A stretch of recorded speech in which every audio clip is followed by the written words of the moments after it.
GSHindi.com के माध्यम से UPSC 2016 के एथिक्स के प्रश्न पत्र में पूछे गए प्रश्नों की विवेचना हम कर रहे थे और सेक्शन ए के 8 प्रश्नों की विवेचना हम कर चुके हैं। अब सेक्शन बी में जो केस स्टडी वाला पार्ट है उसमें 9वें क्वेश्चन की विवेचना आज हम करेंगे और देखेंगे कि इस केस स्टडी को या इस केस को कैसे हम हल कर सकते हैं और इसमें क्या क्या बातें लिखी जा सकती हैं, इसमें से क्या क्या बातें हमें को देखना है और देखने के बाद में इसका जो आंसर लिखेंगे पूरा का पूरा वो कैसे होगा। जो केस दिया गया था प्रश्न 9 में वो इस प्रकार से है। इंजीनियरिंग की एक नई स्नातक को एक प्रतिष्ठित रासायनिक उद्योग में नौकरी मिली है। वह कार्य को पसंद करती है, वेतन भी अच्छा है। फिर भी कुछ महीनों के पश्चात इत्तेफाक से उसने पाया कि उच्च विषाक्त अवशेष को गोपनीय तरीके से नज़दीकी नदी में प्रवाहित किया जा रहा है। यह अनुप्रभाव में रहने वाले ग्रामीणों जो पानी की आवश्यकता के लिए नदी पर निर्भर हैं, यह स्वास्थ्य की समस्याओं का कारण बनता जा रहा है। वह विचलित है और अपनी चिंता सहकर्मियों को प्रकट करती है जो लंबे समय से कंपनी के साथ रहे हैं। वे उसे चुप रहने की सलाह देते हैं क्योंकि जो भी इस विषय का उल्लेख करता है उसको नौकरी से निकाल दिया जाता है।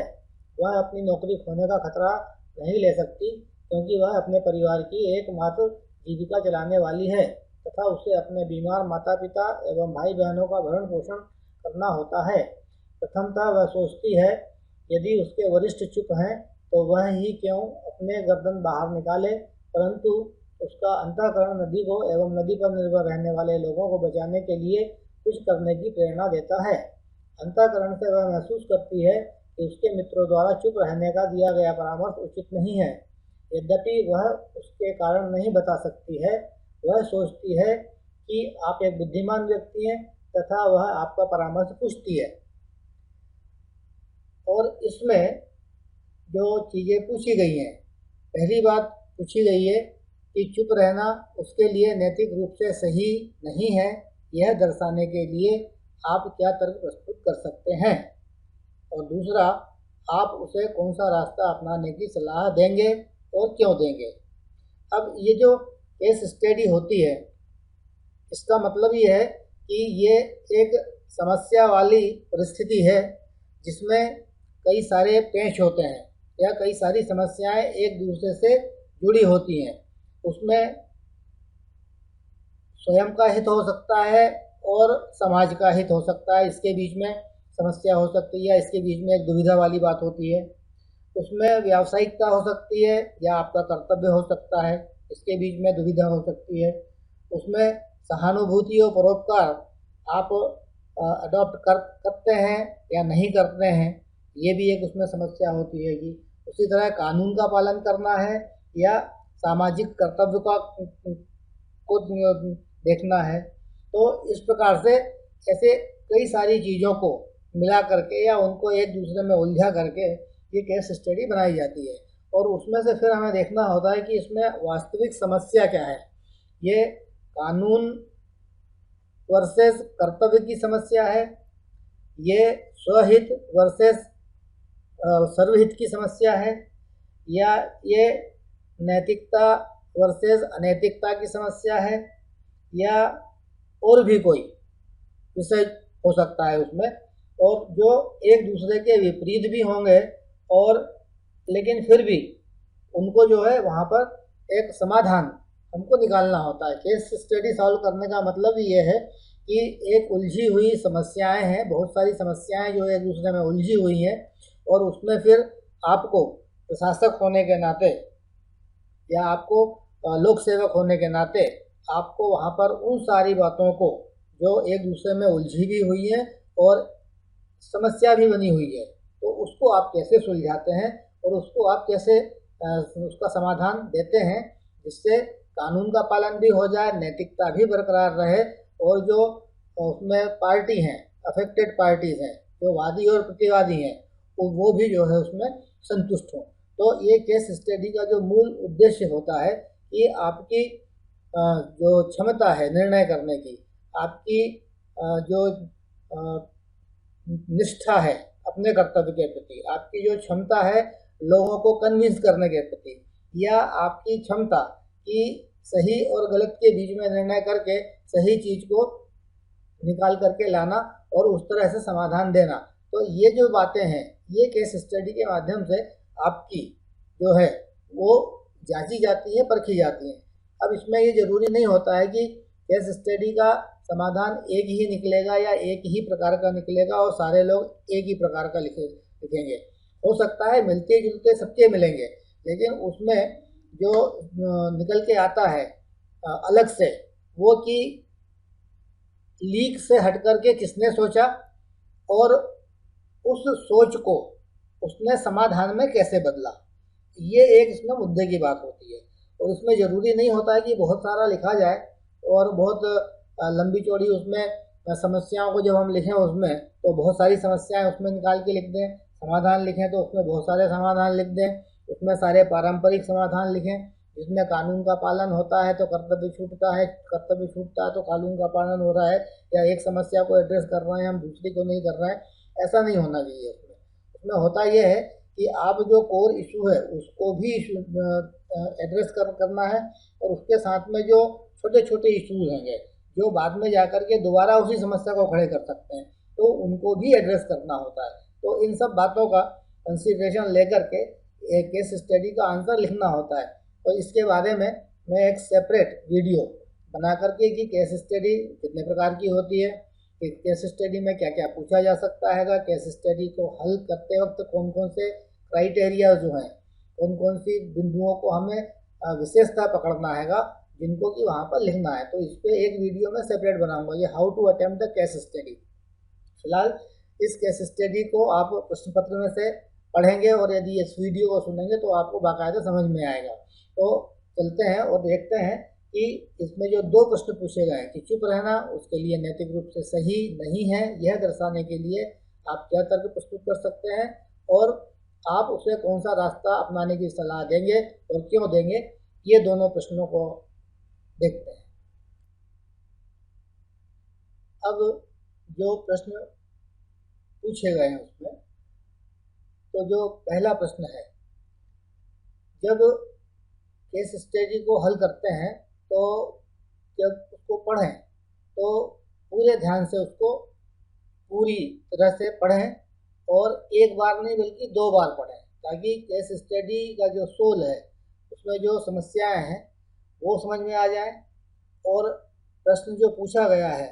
उसका क्या आंसर हो सकता है, वो एक रफ फ्रेमवर्क जो है वो दिमाग में बनता है। तो जब ये केस स्टडी को हम ध्यान से पढ़ते रहेंगे तो उसमें दो बातें समझ में आ जाती हैं हमको। तो ये पहले क्वेश्चन का आंसर तो केस स्टडी पढ़ के तुरंत निकल के आ जाता है और उसमें सीधी सी एक बात है कि नदी का पानी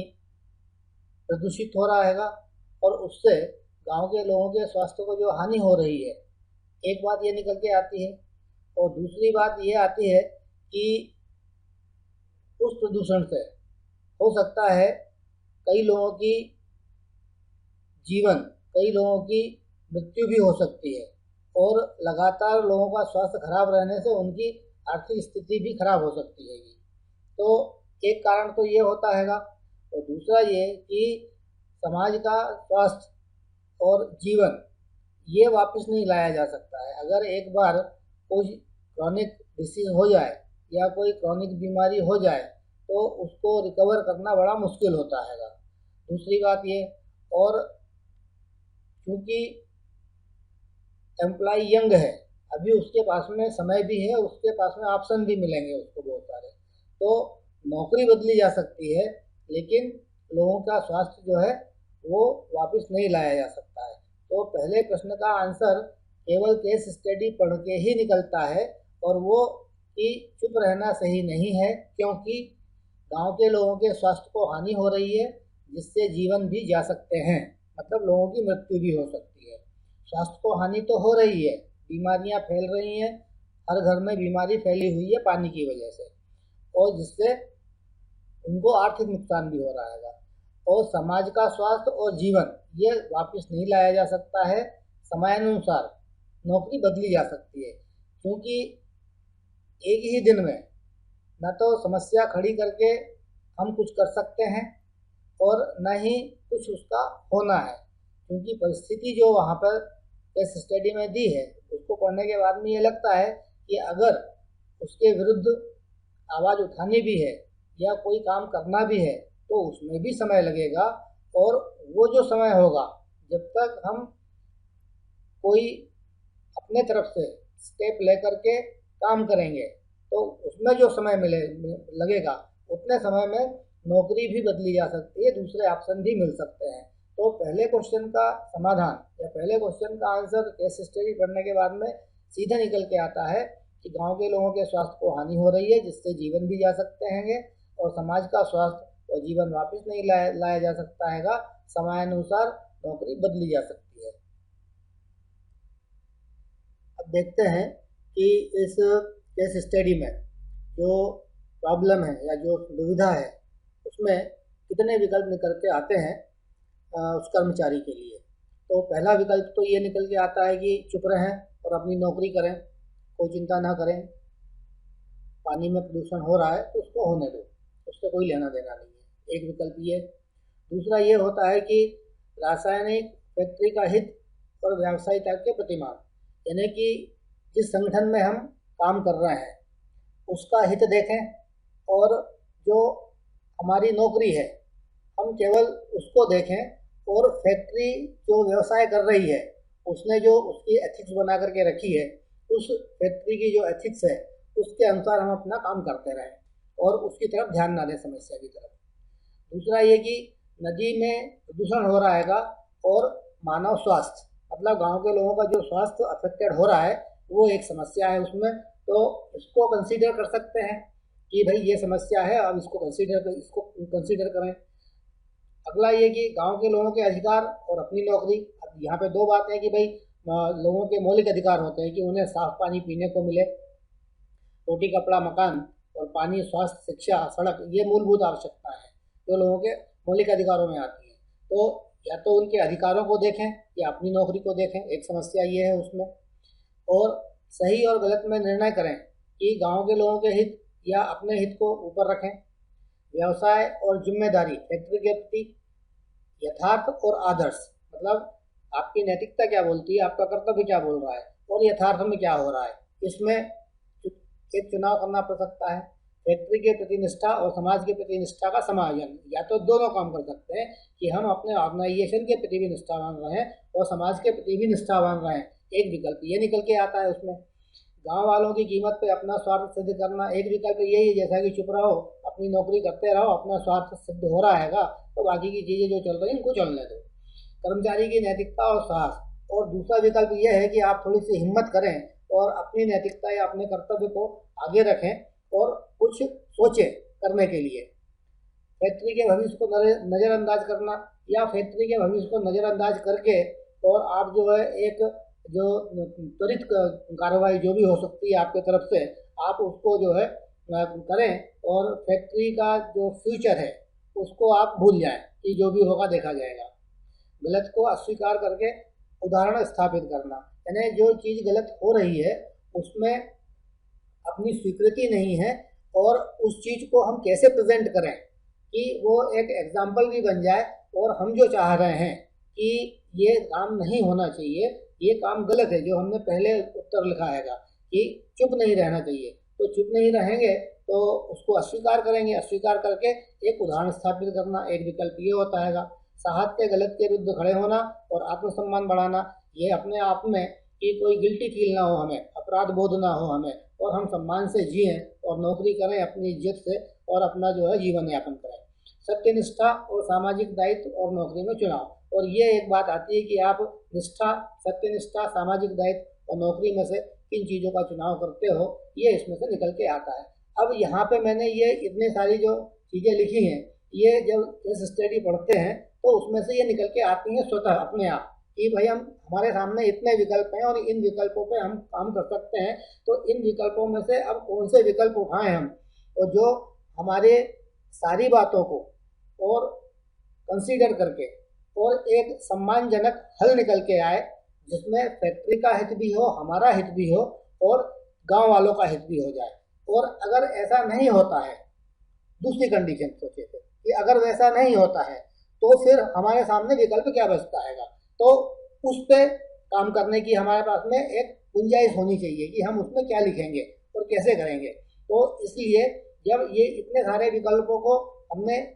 कंसीडर किया, अपने दिमाग में लेकर के आया कि इतने सारे विकल्प हो सकते हैं, लेकिन जब हम वर्कआउट करेंगे कि हम काम किस किस पे कर सकते हैं, तो वो विकल्प मैंने जो निकाले उसमें से कि जो येलो कलर में लिखे हुए हैं कि नदी के पानी का प्रदूषण और मानव स्वास्थ्य, ये एक चीज़ ऐसी है जो हमें कंसीडर करनी ही पड़ेगी। दूसरा, जिस ऑर्गेनाइजेशन में हम काम कर रहे हैं उसके प्रति भी हमारी निष्ठा होनी चाहिए और समाज के प्रति भी निष्ठा रखनी पड़ेगी। तो दूसरी बात ये निकल के आती है कि ये कंसीडर करना पड़ेगा। तीसरी बात ये कि स्वयं की कर्मचारी की नैतिकता और साहस, मतलब कहीं ना कहीं आपको आगे आना पड़ेगा, आपको नैतिकता के साथ में अपने आप को आगे लाना पड़ेगा, थोड़ी सी हिम्मत दिखानी पड़ेगी और उस हिम्मत को दिखा करके अपना कुछ काम करना पड़ेगा। दूसरा, गलत को अस्वीकार करके उदाहरण स्थापित करना, और जो गलत हो रहा है उसको स्वीकार नहीं कर रहे हैं लेकिन उसके लिए कुछ इस तरह से काम कर रहे हैं कि एक वो एग्जाम्पल भी बन जाए और सबके हित वहाँ पर सुरक्षित रहें या सबको वो मान्य हो जाए। तीसरी बात, सत्यनिष्ठा और सामाजिक दायित्व और नौकरी में चुनाव। तो अब इसमें हम कंसीडर जो कर रहे हैं कि हम ऑर्गेनाइजेशन के प्रति भी निष्ठावान हैं कि ऑर्गेनाइजेशन का हित ना हो और ऑर्गेनाइजेशन में एक अच्छी परंपरा आ जाए और समाज भी स्वस्थ रहे, समाज को भी नुकसान ना हो और हमारी नौकरी भी चलती रहे। तो ये इतने पॉइंट जो है इस जहाँ पे कि हम लिख सकते हैं आंसर कि ये हमारे मशवरा है, ये हमारी सलाह है और ये सलाह किस लिए है, तो उसको यहाँ कैसे लिखेंगे ये मैंने निकाल करके लिखा हैगा। आइए देखते हैं। अब जो चीज़ें हमने पिछली स्लाइड में देखी कि नैतिक प्रतिमान कौन कौन से हैं और समस्याएं क्या क्या हैं, तो उसमें एक तो पर्यावरणीय नैतिकता है, स्वास्थ्य का अधिकार है, मानवीय मूल्य है और उनके प्रति सजगता है और संवेदनशीलता कि हम ऑर्गेनाइजेशन के प्रति भी संवेदनशील है और समाज के प्रति भी संवेदनशील है। और उसमें जो पॉइंट अपन ने वहाँ निकाल के देखे थे कि नदी के पानी का प्रदूषण और मानव स्वास्थ्य, कर्मचारी की नैतिकता और साहस, फैक्ट्री के प्रति निष्ठा और समाज के प्रति निष्ठा का समायोजन, गलत को अस्वीकार करके उदाहरण स्थापित करना और सत्यनिष्ठा और सामाजिक दायित्व और नौकरी में चुनाव करना। तो अब इनको लेकर के ये जो 5 प्रतिमान हमने निकाले या 5 समस्याएं हमने निकाली, दुविधा जो इश्यूज जो हमने निकाले, उनको निकाल के हम अपना परामर्श कैसे लिखेंगे, अपनी सलाह कैसे लिखेंगे, इसको देखते हैं। तो अब देखते हैं कि क्या परामर्श क्या देंगे और वो क्यों देंगे। उससे जो नैतिक प्रतिमान है या जो नैतिकता है या जो कर्तव्य निष्ठा है, जो संवेदनशीलता है हमारी, वो कहाँ कहाँ कैसे कैसे लगेगी। तो उसमें जैसे पहले मैंने लिखा उसमें कि एक रिपोर्ट के द्वारा मैनेजमेंट को प्रेजेंट करना कि किस प्रकार विषाक्त अवशेष का अन्य उत्पाद बना सकते हैं जिससे व्यवसाय में कितनी आर्थिक उन्नति हो सकती है। यानी कि एक प्रेजेंटेशन बनाया जाए कि ये जो विषाक्त अवशेष निकल रहा है इसका कोई अल्टरनेट प्रोडक्ट बन सकता है क्या। अब विषाक्त अवशेष जितने भी होते हैं ये जो है फर्टिलाइजर है, पेस्टिसाइड है, कीटनाशक हैं और या इनसे और भी ऐसे प्रोडक्ट बनते हैं जो यूज़ होते हैं आपके कल्टीवेशन में, एग्रीकल्चर में या किन्हीं जगहों पे ये यूज़ होते हैं। तो क्या वो अवशेष इस प्रकार का है जिससे हम कोई अन्य उत्पाद बना सकते हैं, तो उस उत्पाद को यदि हम बनाते हैं तो उससे फैक्ट्री में की जो आर्थिक प्रगति है या फैक्ट्री की जो उनका जो आउटपुट है उसमें कितनी बढ़ोतरी हो सकती है, ऐसा यदि कोई प्रेजेंटेशन बना सकते हैं तो वैसा प्रेजेंटेशन बना करके और मैनेजमेंट को उसको प्रेजेंट करना। उसमें 2 बातें हो जाएंगी कि एक तो हम मैनेजमेंट के अगेंस्ट में खड़े नहीं हो रहे हैं, एक बात।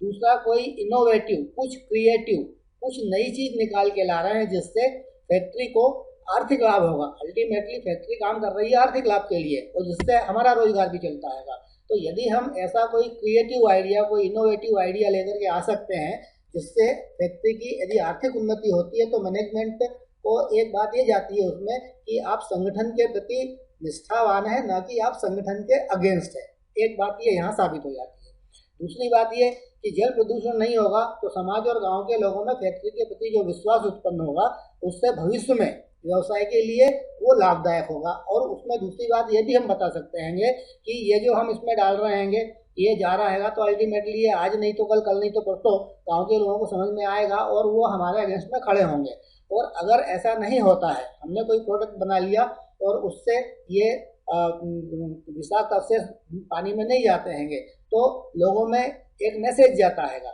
एक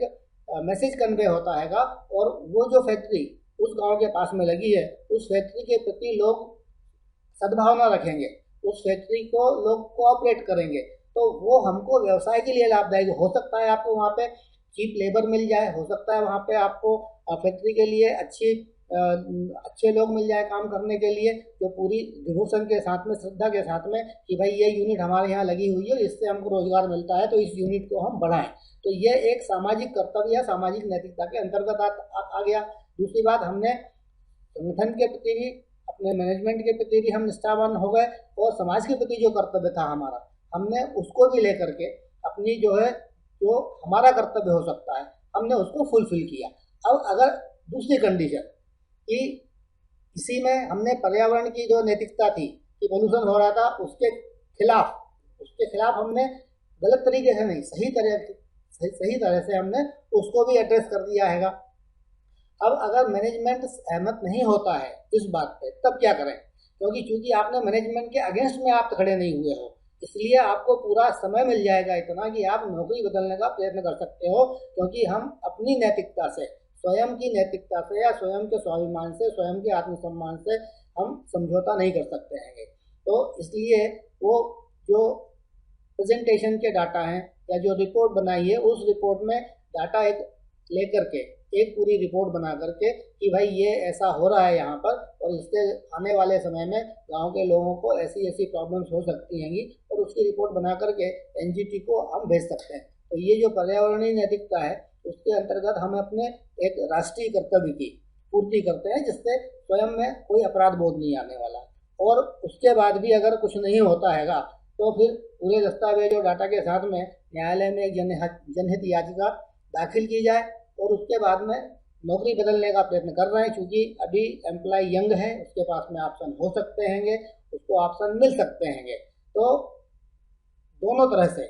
कि संगठन में भी उसने कोई गलत काम नहीं किया, एक सही काम के लिए उसने अपने तरह से प्रयत्न भी किए समायोजन के लिए, और अगर वो नहीं होता हैगा तो फिर वो जो है अपना सामाजिक और राष्ट्रीय कर्तव्य का निर्वहन करते हुए उसने अपना रास्ता बदल दिया। तो ये एक संभावित उत्तर बनता है, संभावित परामर्श इस केस स्टडी का, जो मैंने आप लोगों के सामने रखा है। और चूंकि ये पहली केस स्टडी थी, इसलिए मैंने इसको डायरेक्ट रखा है आपके सामने। अब इसके बाद में अगला वीडियो जो आएगा उसमें कि how to attempt the case study. जब केस स्टडी हम अटेम्प्ट करें तो उसको किस तरह से पढ़ें, कैसे समझें, उसमें से क्या क्या चीज़ें निकालें, क्योंकि ज़रूरी नहीं है कि जो चीज़ें हमें नहीं आती हैं हम उन चीज़ों को निकाल करके उनको एड्रेस करने लगें। हमें जो आता है, हम जो लिख सकते हैं बहुत अच्छे से, हम उसको कैसे निकालें और उसको कैसे घुमा करके लिखें, ये वहाँ आर्ट होती है लिखने की। तो अगले वीडियो तक के लिए आप सभी को नमस्ते। अगले वीडियो में देखते हैं कि how to attempt the case study. Thank you.